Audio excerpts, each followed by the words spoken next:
pulang ke kotamu.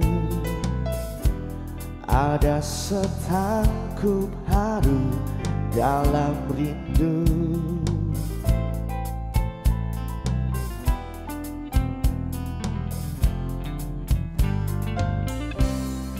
Masih seperti dulu, tiap sudut menyapaku bersahabat, penuh selaksa makna.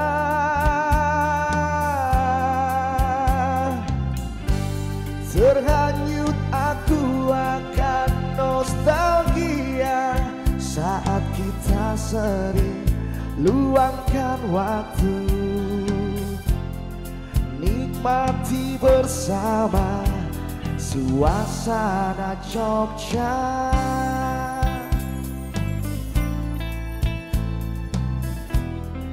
Di persimpangan langkahku terhenti,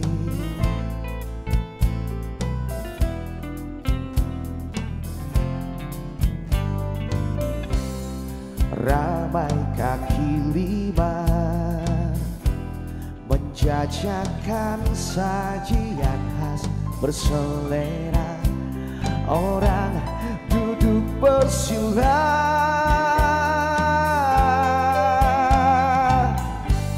musisi jalanan mulai beraksi. Seiring laraku kehilanganmu, merintih sendiri di telan deru kota. Walau kini kau telah tiada, tak kembali, namun kotamu hadirkan senyummu abadi. Izinkanlah aku untuk selalu pulang lagi. Bila hati mulai sepi tanpa terobati.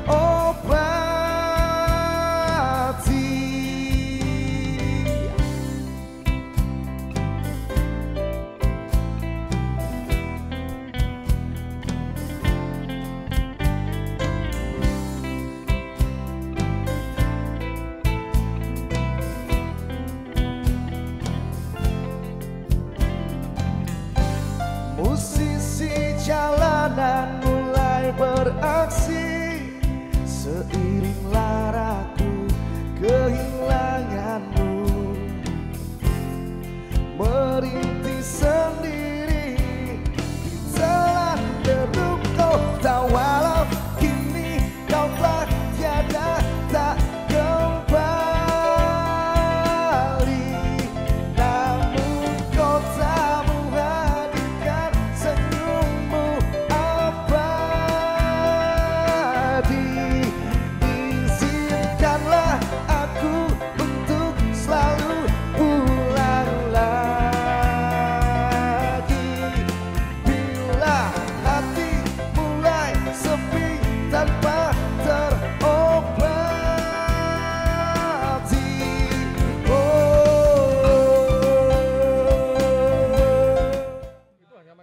Ayo, aku baru hidup nih. Ayo, aku baru hidup nih. Ayo, aku baru. Ini kan masih masa PTKM, kok mereka masih berkumpul? Saya tahu. Dapat semua ini.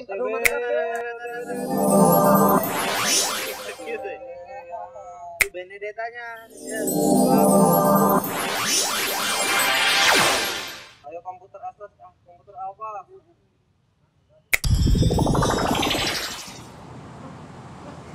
Oke Lur, kita mabar di rumah aja. Tapi sebelum kita pulang, kita olahraga dikit dulu biar sehat. Oke.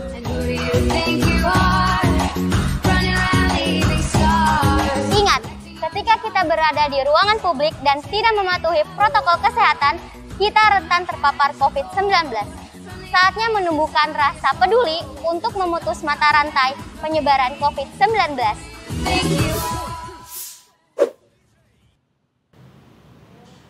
Halo, apa kabar sedulur Jogja? Semoga dalam keadaan sehat dan juga semangat tentunya. Senang sekali saya Rina Arum bisa berjumpa dengan sedulur Jogja dalam program podcast Aruh-Aruh Diskom Info DIY.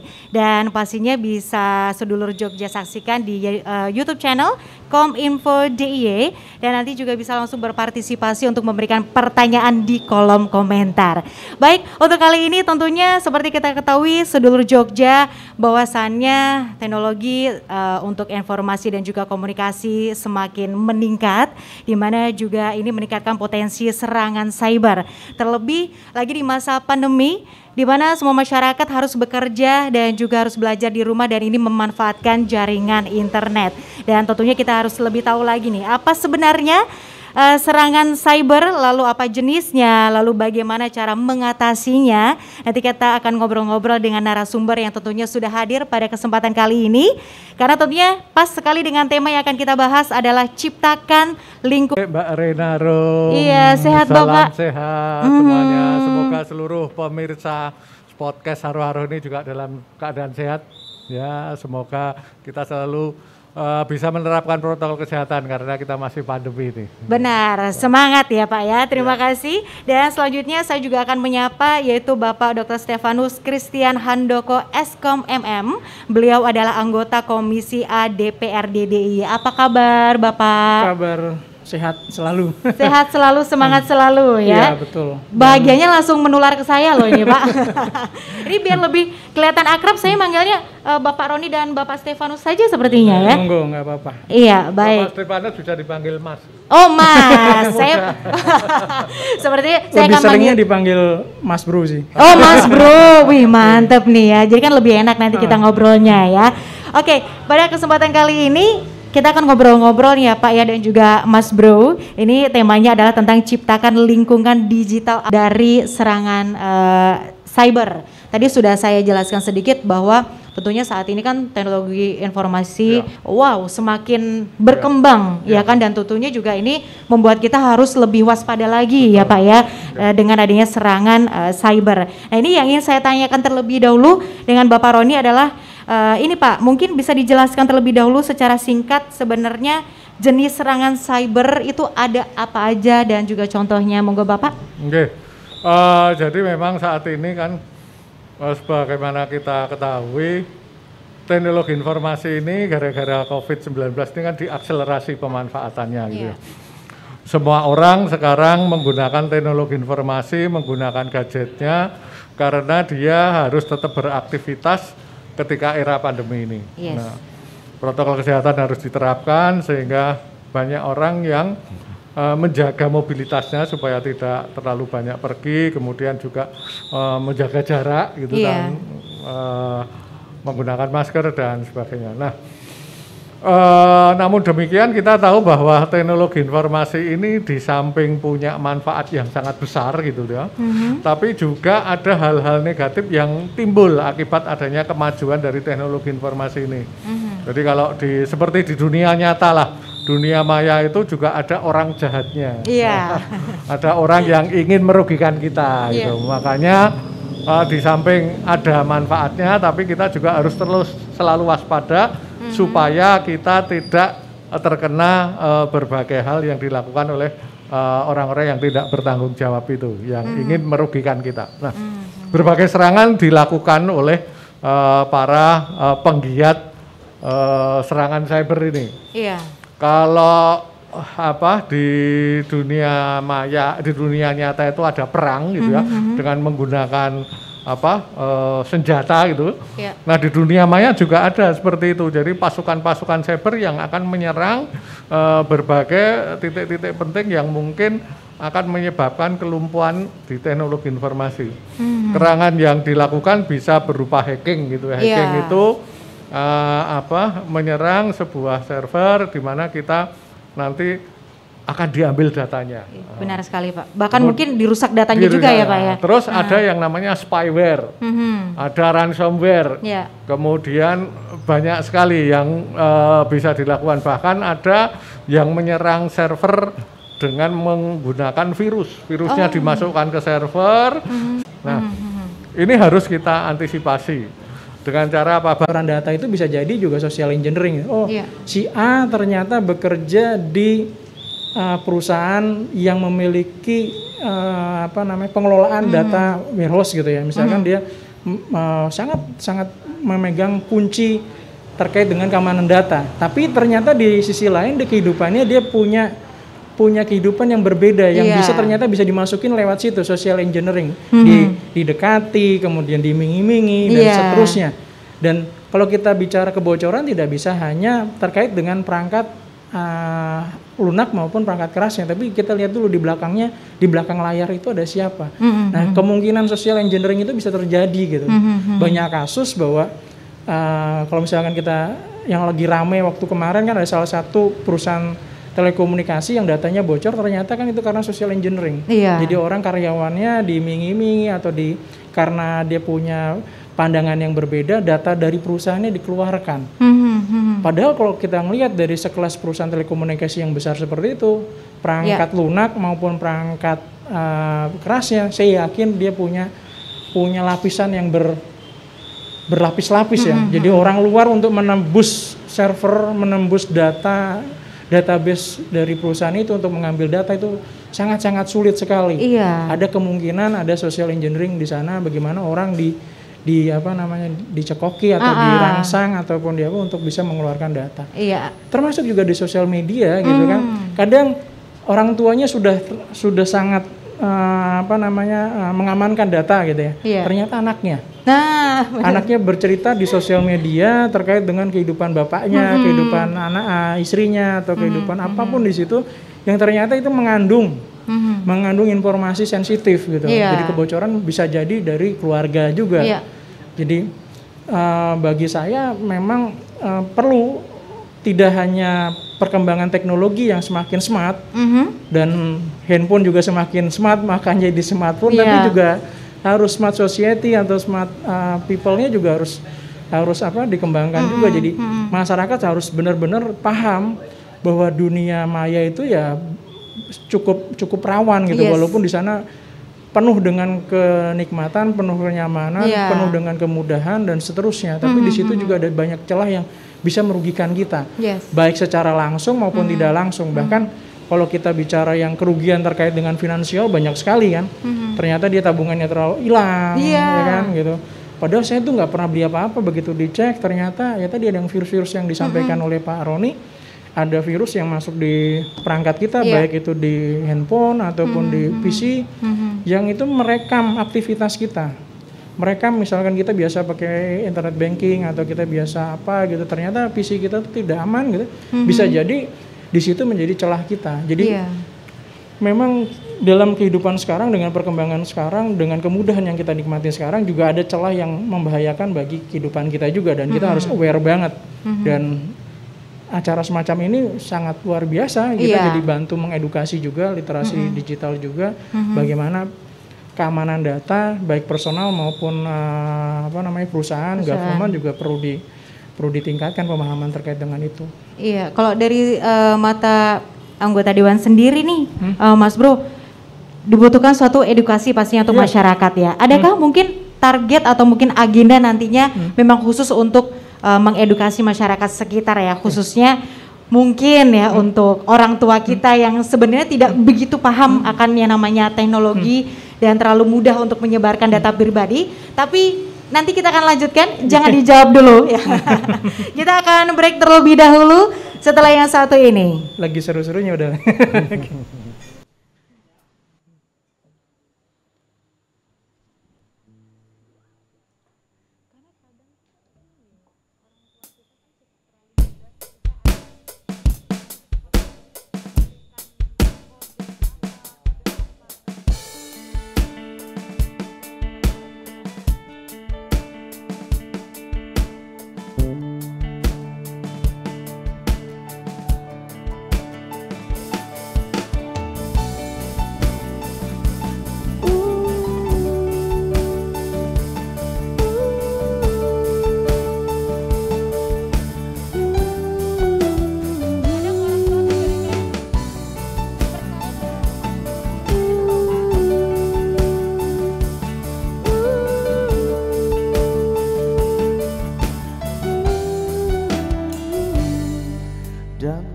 terjadi lagi.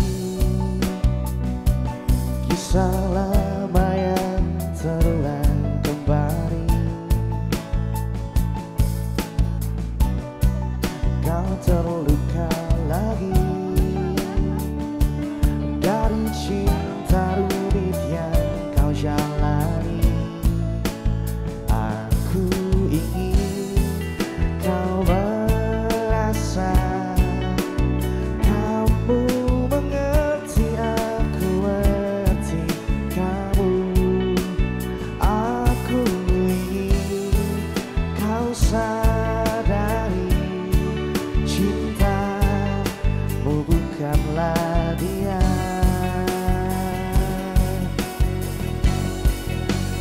Dengarlah aku, suara hati memanggil namamu, karena separuh aku dirimu.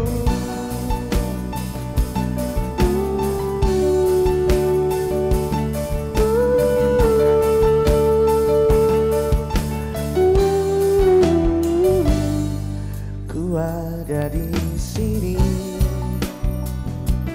pahamilah kau tak pernah sendiri. Karena aku selalu di dekatmu saat engkau terjatuh. Aku ingin kau merasa kamu mengerti, aku mengerti kamu. Aku ingin kau sadari cintamu bukanlah dia.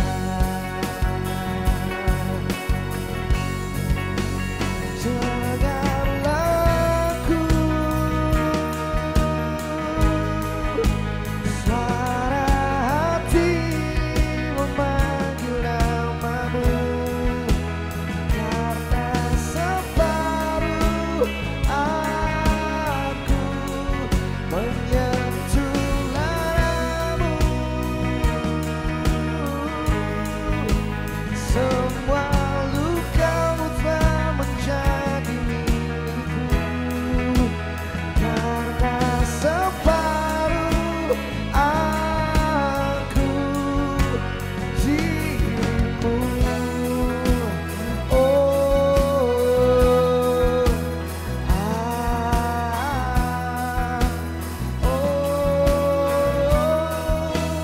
jalaku, suara hati memanggil namamu, karena separuh aku menyentuh laramu. Semua lukamu telah menjadi milikku, karena separuh aku dirimu.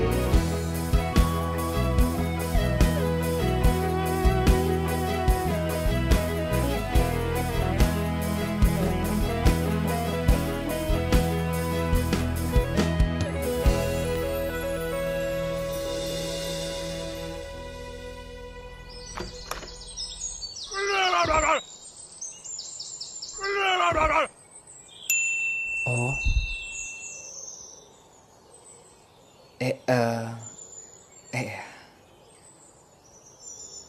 Ingat selalu pesan ibu, selalu menggunakan masker, hentikan penyebaran COVID-19.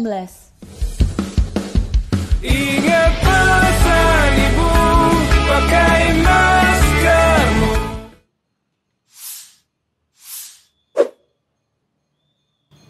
Baik, tentunya masih di podcast Aru-Aru Diskom Info DIY dan tentunya masih bersama dengan Bapak Rodi dan juga Mas Bro Stefanus, di mana kita masih membahas tentang bagaimana menciptakan lingkungan digital aman dari serangan cyber. Dan tadi Mas Bro Stefanus, tadi kita masih ada satu yang utang nih yang harus dijawab nih ya, dari anggota dewan sendiri. Ada support nggak nih untuk supportnya bagaimana masyarakat lebih diberikan edukasi ya tentang teknologi? Oke. Jadi saya sangat mendorong sekali terkait dengan apa yang diminta oleh Pak Jokowi ya, terkait dengan satu data. Kemudian itu terkait dengan undang-undang satu data, kemudian terkait dengan undang-undang ITE. Dan kalau kita bicara di lokal Jogja, kita bicara terkait dengan perda ya. Dan di situ juga ada beberapa tahun yang lalu 2019 kita sudah punya perda terkait dengan pemanfaatan, pengelolaan dan pemanfaatan teknologi informasi dan komunikasi. Perda itu juga di dalamnya ada hal-hal semacam ini. Bagaimana kita mengedukasi masyarakat terkait dengan teknologinya, terkait dengan keamanannya dan seterusnya. Tapi saya melihat bahwa masih kurang terkait dengan itu. Makanya saya coba mendorong berkali-kali dalam beberapa kesempatan baik informal maupun formal di forum yang sesuai gitu, menyampaikan bahwa Yogyakarta itu perlu adanya Jogja Smart Province, perda semacam itu yang membantu semua, tidak hanya Kominfo saja yang bertanggung jawab, tapi semua pihak, kedinas, biro, badan yang melayani publik gitu, dia harus aware juga dengan pemanfaatan teknologi dan mengamankan datanya. Jangan sampai mereka mengolek data, dia memiliki aplikasi, memiliki server sendiri, tapi dia lupa dengan keamanan data. Di mana di situ ada data publik juga, data milik punya masyarakat juga, atau data profiling dari masyarakat juga. Dan itu sangat berbahaya ketika kita tidak menyadari pentingnya data. Dan menyadari, itu gampang kok, data semacam itu banyak kok, nggak masalah, nggak ini. Kalau cuma nomor KTP nomor aja, KTP ya saja, kan, kadang seperti atau itu. cuma foto doang, atau jangan berpikiran semacam itu. Kita tidak tahu nanti ke depannya seperti apa, data itu digunakan seperti apa. Dan baru-baru ini kita baru dengar bahwa nomor KTP kita menjadi nomor NPWP. Nah kan, itu salah satu bentuk perkembangan bahwa nomor yang sangat unik. Di Indonesia nomor yang sangat unik adalah nomor KTP, nomor induk kependudukan, NIK itu. Dan ternyata sudah disetujui untuk menjadi nomor NPWP, ya kan? Nah, semacam itu. Jadi kesadaran semacam itu perlu kita tingkatkan melalui apa? Sebagai kewenangan saya sebagai legislatif ya, sebagai anggota dewan, saya mendorong adanya kebijakan-kebijakan yang mengamankan. Salah satunya ya terkait dengan tadi perda yang sudah ada, kita coba sosialisasi lagi, kita kenalkan ke masyarakat terkait dengan pemanfaatannya, termasuk juga bagaimana menjaga keamanan data tersebut. Kemudian saya juga mendorong adanya perda Jogja Smart Province itu. Jadi bagaimana membangun provinsi yang cerdas. Jadi provinsi yang cerdas itu tidak hanya kita beli perangkat, masang perangkat, dan seterusnya, tidak semacam itu. Tapi kita bagaimana membangun ekosistem. Jadi semua stakeholder punya kewajiban, punya diminta berkolaborasi untuk sama-sama memajukan Yogyakarta, memajukan kesejahteraan masyarakat Yogyakarta melalui pemanfaatan teknologi informasi komunikasi. Dan di dalamnya juga ada bagaimana melindungi data-data yang berserbaran itu, baik dari government, dari pihak swasta, dari masyarakat secara luas, atau dari mana-mana gitu. Mereka diminta untuk saling berkolaborasi, saling membangun keamanan data gitu. Dan saya melihat bahwa Yogyakarta memiliki potensi untuk ke arah ke sana. Dan karena kita tahu potensi ke arah ke sana, bahwa perkembangan Jogja semakin istimewa dengan adanya teknologi informasi, dibutuhkan perda semacam itu ya. Mau nggak mau saya selalu mendorong ke teman-teman yang lain juga, ayo kita harus bertransformasi ke digital.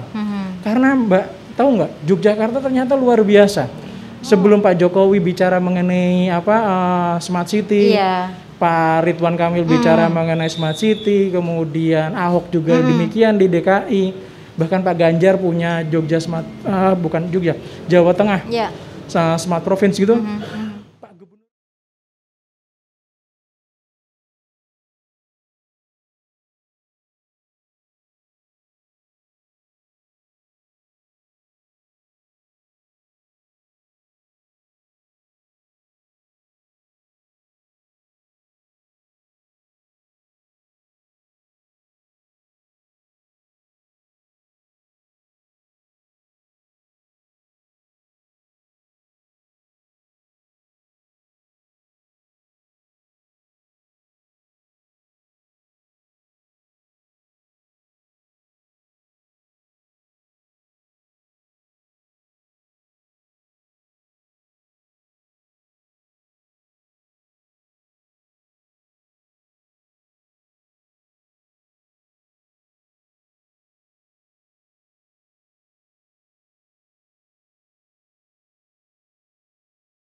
untuk melihat kondisi sekarang, perkembangan sekarang, perkembangan teknologi yang sangat masif, kemudian perubahan paradigma masyarakat karena COVID gitu ya. Penggunaan TIK kan semakin meningkat. Benar sekali. Dan kita berharap tertentu saja.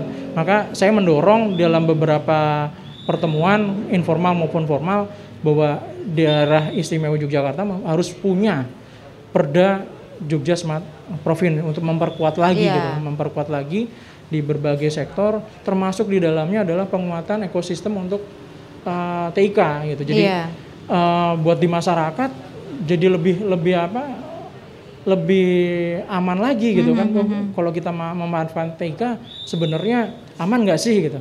Dan kalau kita tarik ke belakang ternyata Yogyakarta punya blueprint semacam itu. Kita punya terkait dengan blueprint Jogja Smart Province, istilahnya dulu pakai cyber, Jogja Cyber Province kan. Dan itu mirip-mirip dengan konsep yang sekarang yang ada dalam rencana aksi Jogja Smart Province. Dan kalau kita ngelihat memang kebutuhan terkait itu sudah tidak bisa ditunda lagi, semua sektor, entah dinas Kominfo, dinas koperasi, dinas pariwisata, dan sektor-sektor yang lain yang ada di Yogyakarta memang membutuhkan implementasi TIK yang cukup masif karena kondisinya sudah berubah.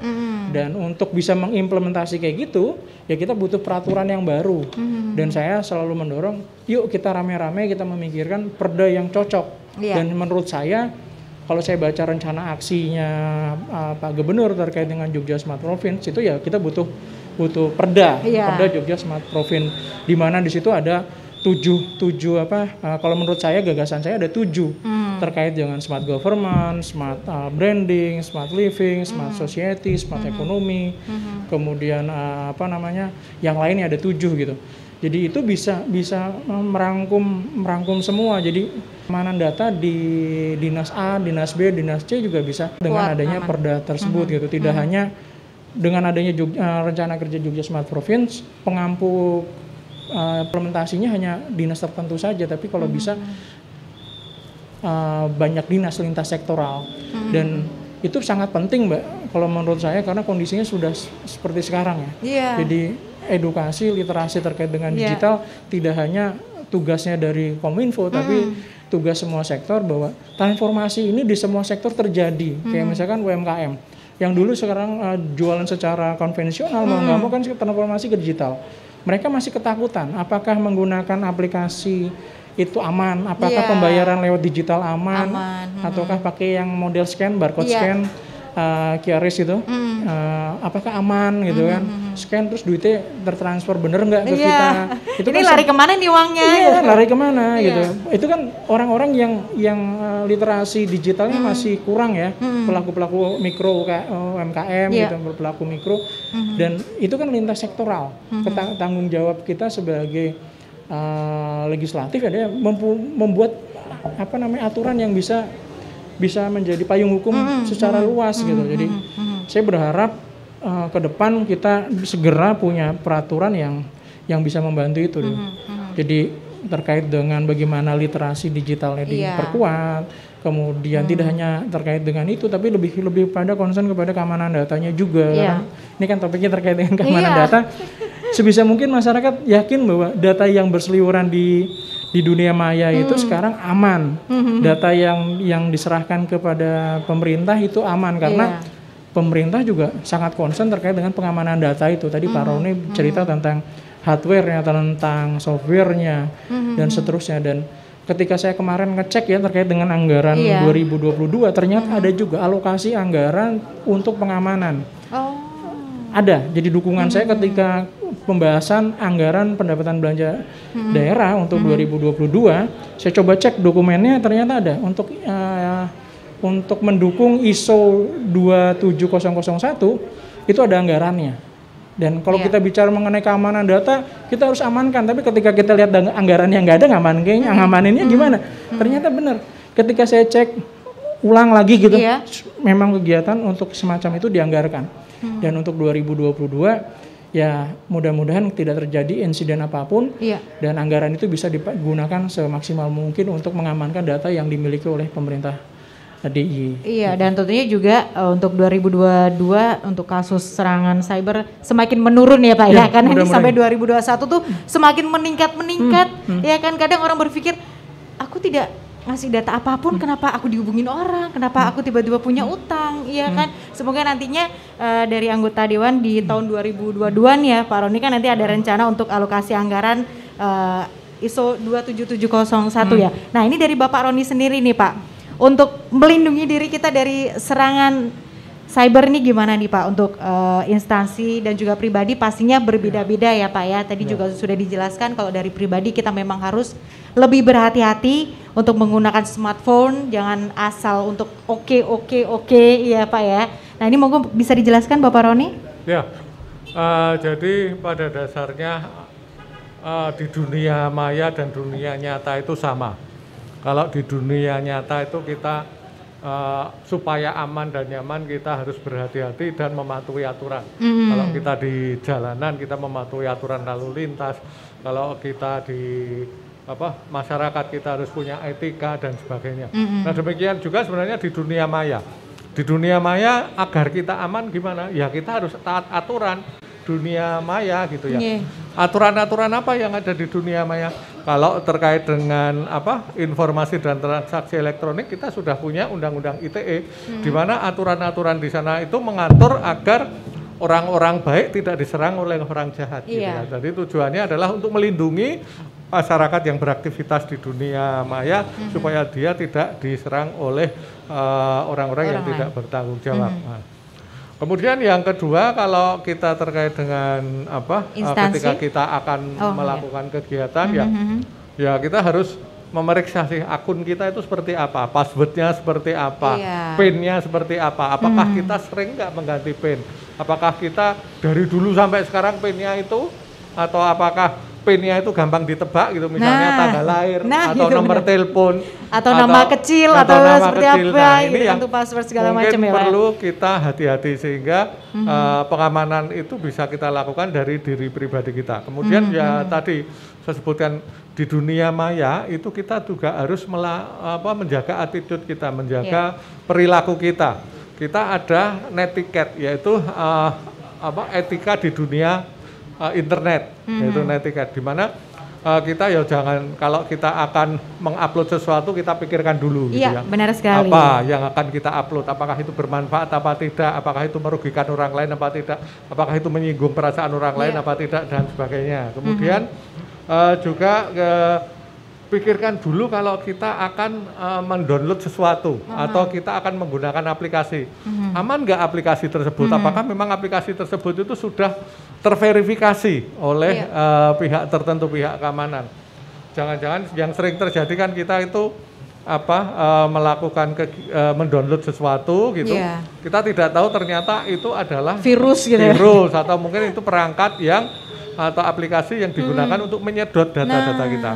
Nah kemudian kita juga harus berhati-hati kalau kita menerima pesan, baik itu email, WA, atau SMS, di mana ada tawaran untuk melink atau untuk mengklik sesuatu dan sebagainya, itu kita harus berhati-hati, tidak bisa sembarangan kita hanya klik-klik saja. Jadi seperti tadi sudah disebutkan oleh Mbak Reina juga bahwa ketika kita melakukan atau menginstal sesuatu, kita mengikuti sesuatu, kita harus perhatikan di sana ada aturan-aturan yang sebenarnya itu kalau kita kita lebih cermat lagi itu ada yang harus kita cermati gitu. Apakah di sana ada ketentuan bahwa data kita boleh dipakai oleh mereka apa tidak, apakah data kita bisa aktivitas kita dan sebagainya itu boleh digunakan untuk menganalisis kegiatan mereka apa tidak dan sebagainya. Nah, ini yang mungkin perlu kita perhatikan, jadi tidak asal saja. Jadi hati-hati, itu yang penting adalah hati-hati dan etika. Ketika akan membagikan sesuatu pun kita harus berpikir gitu, apakah yang kita bagikan itu merugikan orang lain apa tidak. Nah, kemudian kalau di pemerintahan sendiri, di Pemda itu kita menyimpan database, kita punya data center. Pemda DIY itu punya data center yang digunakan untuk mengolah data, data warehouse kita untuk keperluan pelayanan kepada publik. Banyak data yang kita miliki dan data-data tersebut ada yang data pribadi, ada yang data yang sensitif dan sebagainya. Nah, itu memang perlu pengamanan. Nah, secara perangkat keras, alhamdulillah kita sudah mempunyai data center yang sangat aman, bahkan tersertifikasi ISO 27001. Nah, kemudian kita juga punya tim. Tim itu kalau di dunia nyata mungkin tentara atau satpam yang selalu menjaga kita, gitu ya. Nah, di dunia maya itu juga kita punya tim namanya Government CSIRT. Government CSIRT itu adalah Computer System Incident Response Team. Jadi kalau ada insiden terkait dengan komputer, stakeholder, ada dari masyarakat, dari komunitas, dari tenaga ahli, kemudian dari kita sendiri yang bersama-sama dengan kita berusaha untuk mengamankan sistem yang kita miliki. Kemudian kita juga mendidik atau meningkatkan kemampuan dari seluruh pengguna atau operator-operator layanan kita agar mereka agar mereka juga aware, peduli bahwa apa yang dia lakukan itu kalau dia tidak peduli atau dia sembarangan itu bisa menyerang aplikasi yang dia kelola. Nah, ini kita lakukan pelatihan seperti itu yang namanya pelatihan keamanan. Kemudian aplikasi-aplikasi yang nantinya akan digunakan oleh masyarakat itu penetration test. Penetration test itu digunakan untuk melihat celah-celah keamanan itu ada yang bolong enggak. Kalau ada yang bolong itu belum diperbaiki dan itu masih bolong, ya kita tidak upload dulu, jangan digunakan dulu. Nah, ini berbagai macam langkah-langkah yang kita lakukan agar pelayanan kita dengan menggunakan teknologi informasi itu bisa berjalan aman dan mudah-mudahan juga tidak ada kebocoran data dan sebagainya yang bisa digunakan oleh orang-orang yang tidak bertanggung jawab. Iya, dan pastinya juga bisa melindungi diri kita ya Pak ya dari serangan cyber. Saya ingin bertanya sedikit saja dengan Mas Bro Stefanus. Tadi Bapak Roni sudah menjelaskan tentang bagaimana cara kita untuk melindungi diri, sudah disebutkan juga tentara-tentaranya apa saja. Lalu ini untuk memerangi ancaman. Nah, ini kalau menurut Mas Bro Stefanus gimana nih untuk memerangi ancaman dari cyber? Monggo silahkan. Wah, itu pertanyaan simpel tapi jawabannya berat. Kan memerangi sesuatu yang kita tidak lihat, tidak tahu itu kan potensi-potensinya muncul dari mana. Kalau di dunia real kita bisa ngelihat musuhnya, orangnya dari mana, kelompok dari mana gitu. Tapi yang bisa kita lakukan adalah mitigasinya ya. Kalau kemungkinan dengan infrastruktur jaringan seperti ini, kemungkinan bocor datanya dari mana, kemudian kalau aplikasi seperti ini, kemungkinan bocornya dari mana. Ya itu yang bisa kita lakukan, peningkatan edukasi terkait dengan user yang menggunakan itu perlu ditingkatkan. Kalau di government ya kita mewanti-wanti bahwa SDM atau ASN yang terlibat dalam pengamanan data itu harus benar-benar paham terkait dengan hard skill-nya, soft skill-nya, kemudian etika dalam keamanan data. Karena ada hal yang simpel gitu ya, misalnya dia punya buku catatan untuk merecord sesuatu, itu tidak boleh kalau dia sebagai seorang engineer atau sebagai orang keamanan data gitu. Menulis password A, password B karena saking banyak ya kan, router A, router B, switch A, wall dan lain-lain gitu. Itu etika-etika semacam itu seharusnya juga menjadi concern juga gitu. Perlu ada update informasi ke mereka untuk tidak melakukan hal semacam itu. Jadi yang perlu kita lakukan adalah peningkatan kemampuan SDM di ASN-nya. Karena kita tahu bahwa ASN kan memang jenjang untuk sertifikasi terkait dengan keamanan juga sangat terbatas. Dan dulu-dulu memang sangat jarang ya, maksudnya ASN yang punya concern terkait gitu, meningkatkan skill setnya gitu sampai ke level expert, punya sertifikasi terkait dengan keamanan, itu juga jarang. Tapi kita berharap di era sekarang, di era digital ini, pemerintah sangat concern terkait dengan ASN-nya, terutama bagi mereka yang memang memegang keamanan data. Mereka harus paham betul terkait dengan information security, terkait dengan ISO 27001 seperti apa, mulai dari pemahaman teknisnya juga dia harus paham dan seterusnya. Jadi itu yang bisa kita lakukan itu. Dan untuk bisa melakukan itu ya balik lagi ke anggaran, program anggaran ya. Jadi kepala dinas kan muncul program untuk pengamanan data, untuk pengembangan baik itu hardware, software, kemudian SDM-nya. Dan di sisi lain ya di sisi legislatifnya juga harus paham juga, jangan sampai di mitra kerjanya meminta tapi dia karena nggak paham terus akhirnya anggarannya nggak ada. Apa sih ISO 27001 kok ada anggaran tertulis sekian Iya. rupiah gitu, karena tidak tahu dicoretnya, kemudian akhirnya tahun depan kita nggak punya anggaran. Jangan sampai semacam itu. Padahal itu sangat dibutuhkan sekali ya. Itu yang bisa kita lakukan. Jadi dari sisi legislatif, dari sisi eksekutif tuh harus punya sinergisitas, punya pemahaman yang sama. Jadi secara teknis dia juga paham, secara regulasi juga paham, supaya menjaga keamanan data yang ada di pemerintahan ini lebih kuat gitu. Iya, benar sekali, dan pastinya memang dibutuhkan suatu sinergi kolaborasi dari beberapa sektor yang tentunya ini akan bisa lebih menjaga dan juga memerangi yang namanya serangan cyber ya, Mas Bro ya. Jadi misalkan sebagai contoh kita punya puluhan dinas ketika mereka punya egosentris sendiri gitu, menyediakan perangkat servernya sendiri, keamanannya sendiri dan seterusnya. Padahal mereka belum tersertifikasi keamanan gitu kan. Dan itu muncul celah kebocoran data. Dan harapan saya terkait dengan egosentris semacam itu tidak muncul di Yogyakarta, di pemerintahan kita, tapi ada sinergisitas bahwa untuk terkait dengan penggunaan, terkait dengan pengembangan, terkait dengan pemanfaatan, pembentukan aplikasi dan seterusnya, memang harus ada komunikasi dengan yang paling memiliki kemampuan ya sekarang ini adalah teman-teman di Kominfo. Jadi harus ada komunikasi yang intens. Dan di sisi itu kan di sisi eksekutif ya, di sisi legislatif juga harus punya pemahaman yang sama juga, karena kunci dari program atau kegiatan ya anggaran kan, dan anggaran itu biasanya melibatkan dari teman-teman di DPRD, di Dewan sendiri gitu. Seperti itu Mbak. Baik, terima kasih. Pertanyaan singkat tapi jawabannya wow. Tapi saya jadi belajar loh. Mas Bro, jadi banyak hal yang saya pelajari. Baik, sekarang saya langsung kita akan menuju ke sedulur Jogja yang tentunya sudah bergabung di YouTube channel Kominfo DIY yang sudah memberikan pertanyaan. Saya akan terlebih dahulu ke Bapak Roni. Bapak ini dari Vita Sari Caharingrum. Ini ingin bertanya, tindakan apa yang disiapkan oleh Pemda DIY untuk meyakinkan pada masyarakat bahwa data yang dikelola oleh Pemda DIY itu aman? Ya. Monggo Bapak, tadi silakan. Sudah saya sebutkan bahwa Pemda DIY sangat concern dengan sistem keamanan data. Apalagi data-data yang menyangkut dengan data pribadi masyarakat yang ada di Jogja. Oleh karena itu, kita berkomitmen dengan mensertifikasi sistem keamanan kita.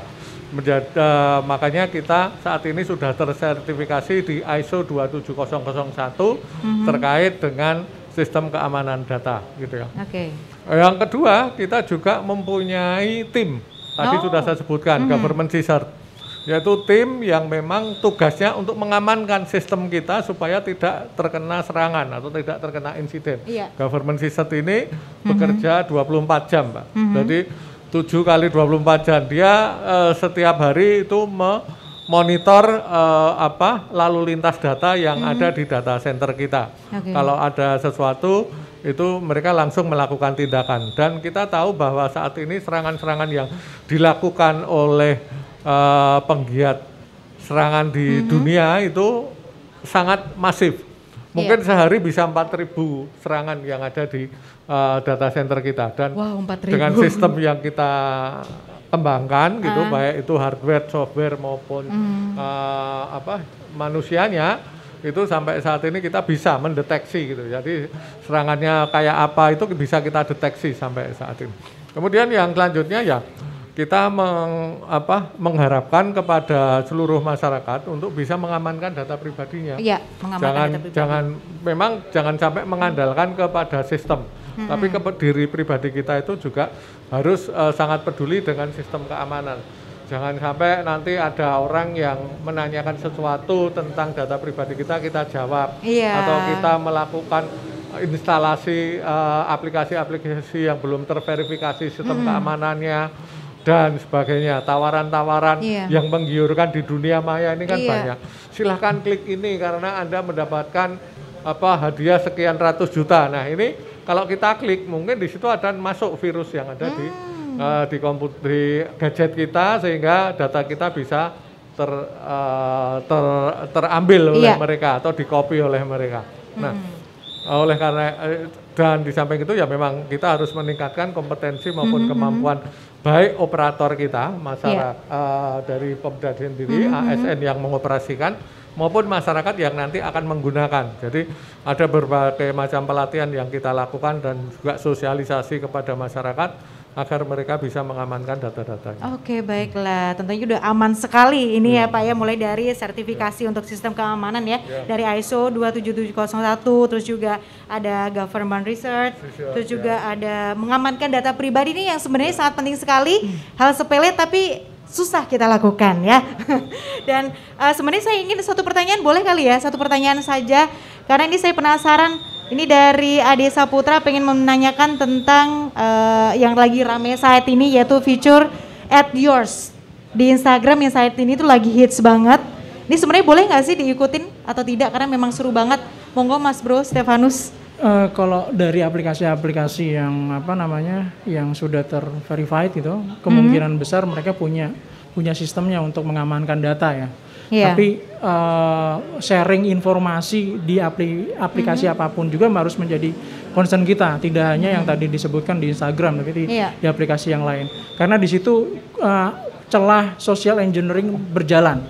Jadi dari awal situ kita share sesuatu, entah itu tentang foto, kehidupan kita, video, data dan seterusnya. Itu muncul biasanya dari aplikasi-aplikasi yang dekat dengan kita gitu.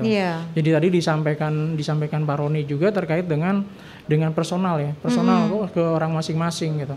Jadi sekarang ini banyak sekali aplikasi yang menghibur, memudahkan kita, tapi tidak tahu itu dari mana, tidak jelas gitu. Dan itu sangat berbahaya, itu menjadi celah. Jadi celah orang yang tidak bertanggung jawab masuk ke dalam kehidupan kita, memanfaatkan data kita untuk tindakan kejahatan.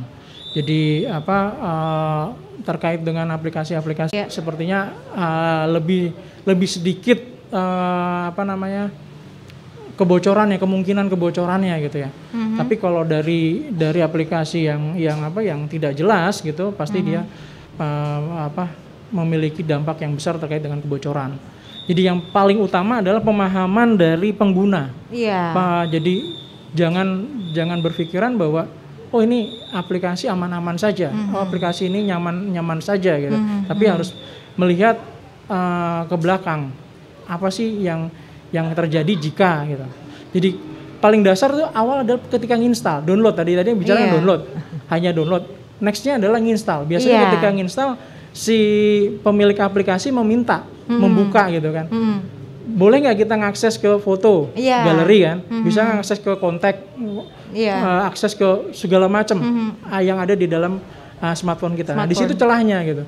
Kadangkala kita lengah gitu kan, karena beberapa aplikasi yang sudah verified gitu, dia memang melakukan hal yang sama. Tapi kalau aplikasi yang sudah verified kan dia punya ISO 27001 terkait dengan etika pengamanan data, etika share data dan seterusnya. Tapi kalau aplikasi-aplikasi yang nggak jelas gitu, begitu kita memberikan akses tersebut, ya dia bisa kemana-mana.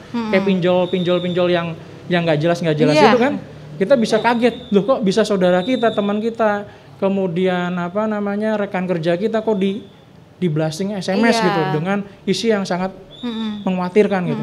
Ternyata ya mereka mengambil kontaknya dari situ. Jadi di awal ketika download, kemudian install, nah di situ yang berbahaya. Dan maksudnya juga kita harus berhati-hati ya, jangan terlalu mengikuti tren. Kadang kita pengen dibilang gaul kalau download salah satu games atau apapun itu, tapi ternyata itu justru akan merugikan kita ya. Dan tentunya sayang sekali Bapak Roni dan juga Mas Bro Stefanus, waktu kita sebenarnya masih pengen ngobrol-ngobrol lagi, apa daya sudah harus berakhir.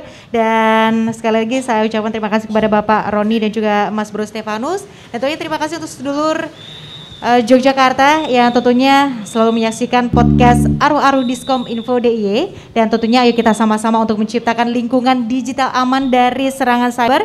Yang pasti kita harus mengamankan data pribadi kita sendiri dan tentunya juga menjaga etika di dunia internet, berpikir aman dan pastinya berhati-hati menggunakan media sosial. Baik, kalau begitu saya Rina Arum undur diri. Langsung saja ini dia lagu terakhir dari band Seranai. Ini dia.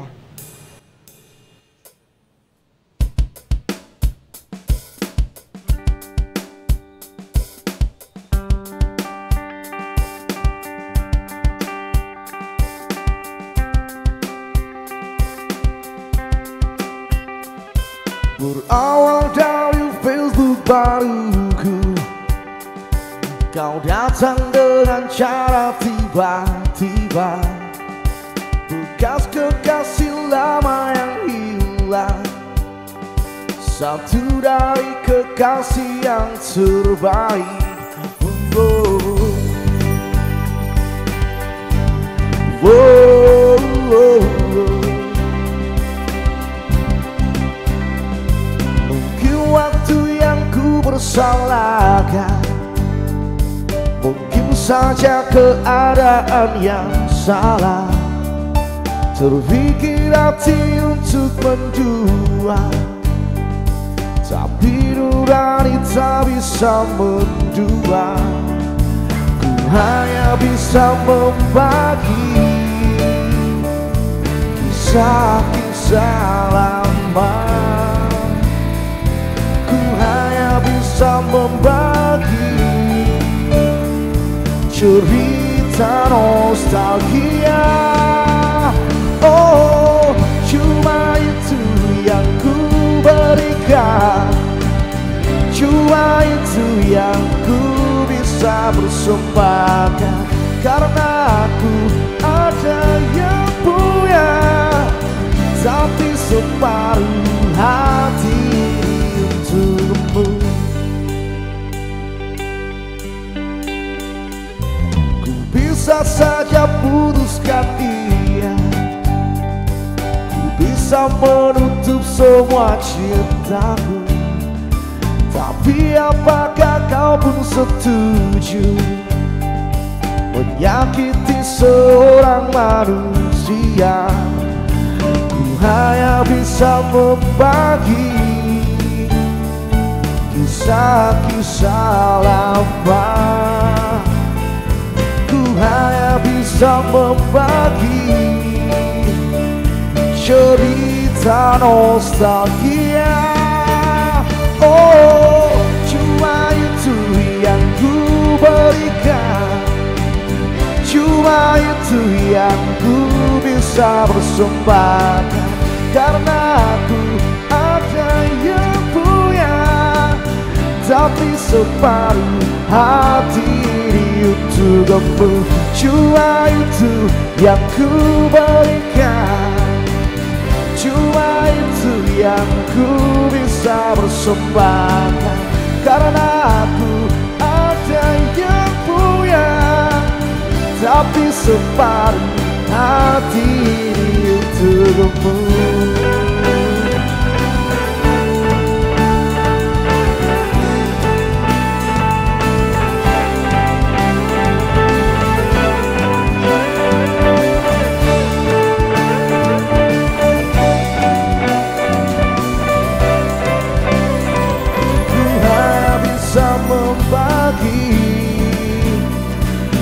Kisah-kisah lama. Oh, cuma itu yang ku berikan, cuma itu yang ku bisa persembahkan. Karena aku ada yang punya, tapi separuh hati untukmu. Cuma itu yang ku berikan, cuma itu yang ku bisa persembahkan. Karena aku ada yang punya, tapi separuh hati untuk. Berawal dari Facebook baruku, kau datang dengan cara tiba-tiba.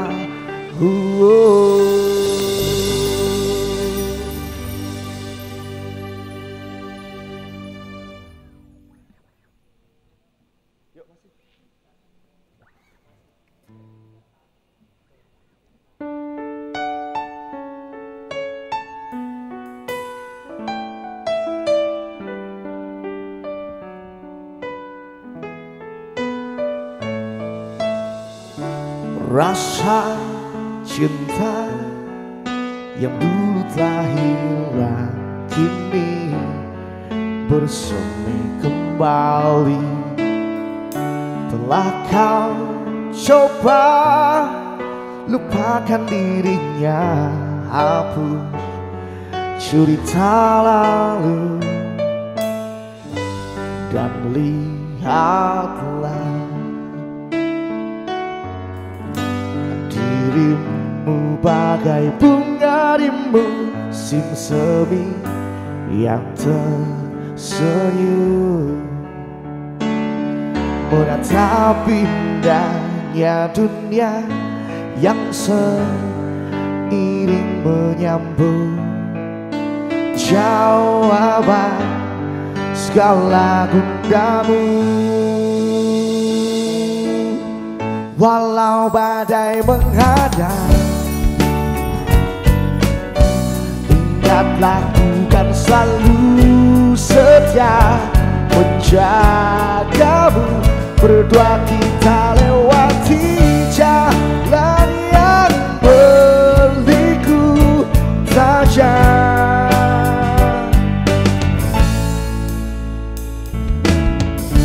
Setiap waktu wajahmu yang lugu selalu bayang-bayangkanku. Telah lama ku nanti dirimu, tempat bukan berlabuh. Cahaya hatimu,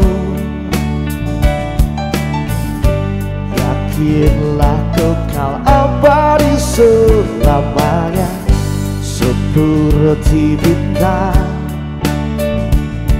yang sinarnya terangi seluruh ruang di jiwa, membawa kedamaian.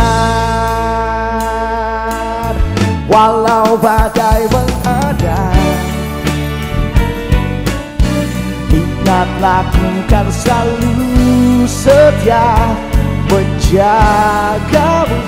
Berdua kita lewati jalan yang berliku tajam.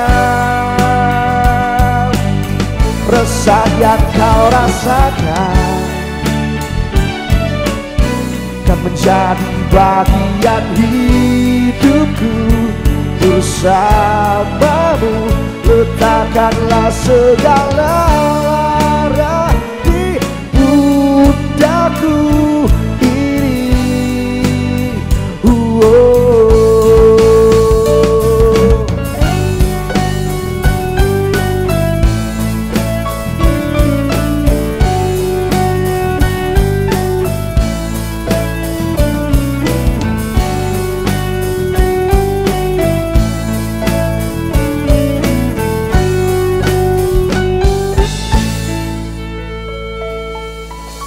Walau badai menghadang, ingatlah ku kan selalu setia menjagamu.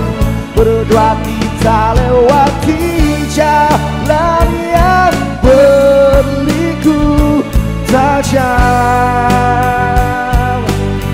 Resah yang kau rasakan dan menjadi bagian hidupku.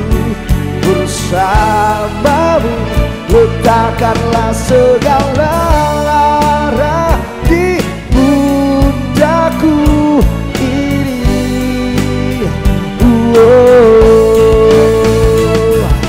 Walau badai menghadang, bukan selalu menjagamu. Rasa cintaku padamu kan abadi selamanya.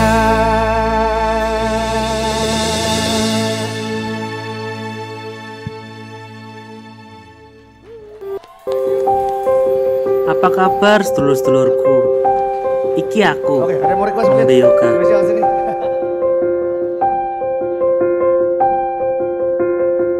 Omahku saiki sepi.